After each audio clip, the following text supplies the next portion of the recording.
elite fighter that Boots Ennis has fought and beat. I'll wait. But name a guy. He don't have a guy on his resume. But you know who got a guys on their resume that were elite? Teofimo Lopez. You think I'm supporting this clown? I'm not supporting this clown. I'm trying to drop y'all some knowledge. It's not an easy fight for Boots. It's a difficult fight for both guys. However, Teofimo Lopez has more experience at the elite level. He's athletic. He's sure of himself. He rises to these types of occasions. He likes these type of fights. You think he picking on Boots because, oh, he just want to fight at payday? Hell no. He knows what he can do. And I see it too. What gives Boots problems? What gives him problems? Boots' feet get stuck in the mud a lot of times. He crosses his feet a lot. Drops his hands a lot. Perfect opportunities for a guy as quick as Teofimo Lopez that has an IQ just as well as Boots does, right? The same level or even higher. What's going on, you guys? So in that video you just watched, you heard Tim Bradley give his stance on the Teofimo Lopez, Jaron Boots Ennis potential matchup. And that video that I just played was actually a second video that Timothy Bradley had dropped. The first video he did, he was talking and, said, hey, Eddie Hearn, if you don't want your guy to lose, then don't put him in the ring with Teofimo Lopez. And that stirred up a lot of talk in the boxing world. A lot of people were coming at Timothy Bradley, for those comments.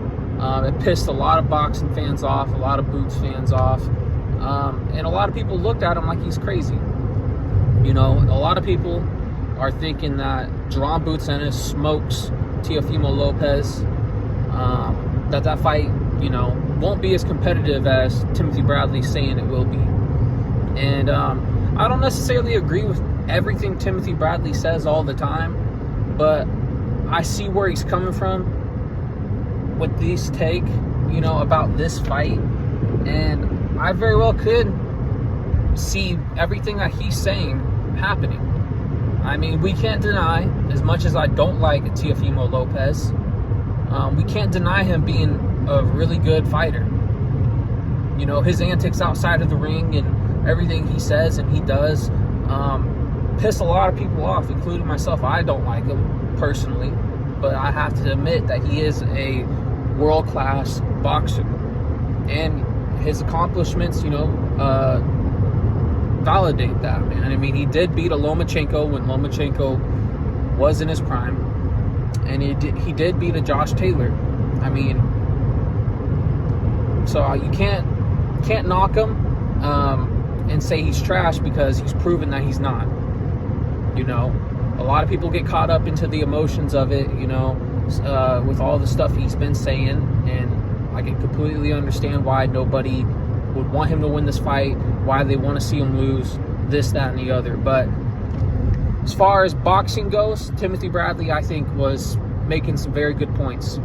And one thing he had brought up, and it's something I've even brought up in this past, where just months ago, everyone was saying that Jaron Boots Ennis gets hit too much.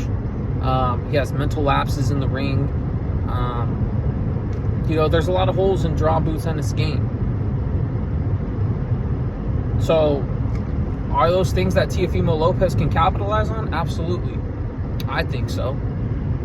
I think Teofimo Lopez, with the move up to 147 pounds, he's not going to have the punching power.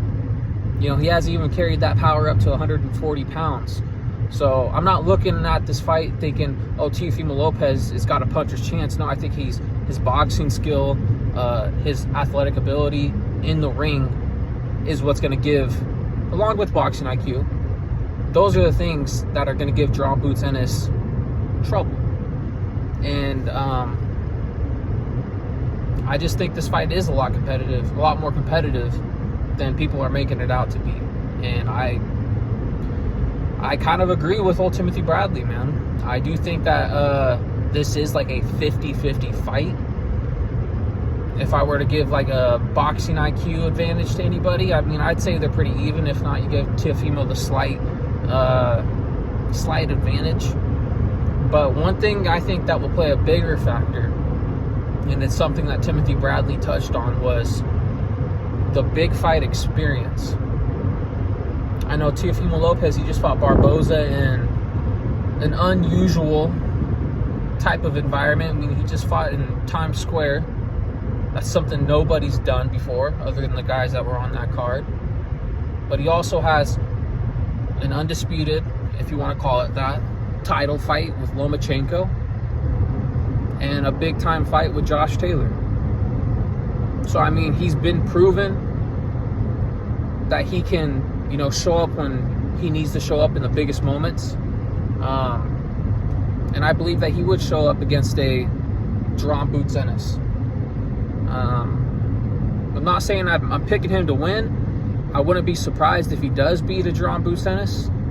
I know that would be a big shocker to a lot of people in the boxing world, a lot of boxing pundits, experts, you know, so on and so forth. They're probably going to be picking Jaron Ennis, and they would be completely shocked if, you know, he ended up beating a Ennis. But I'm not one to look at this fight and think that Boots just smokes him. This is his toughest task thus far, at least on paper it is.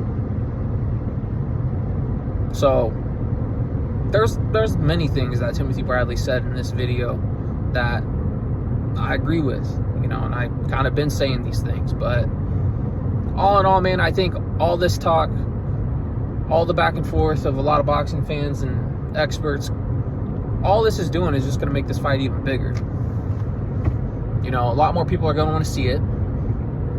And if they make it on a Canelo Crawford undercard, that would be huge. That would be huge, and I would love that.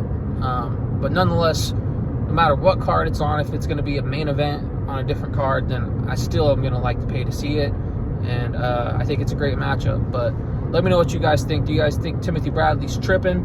Or do you see this fight being as competitive as Timothy Bradley's saying? Let me know what you guys think. Hate, like, comment, subscribe.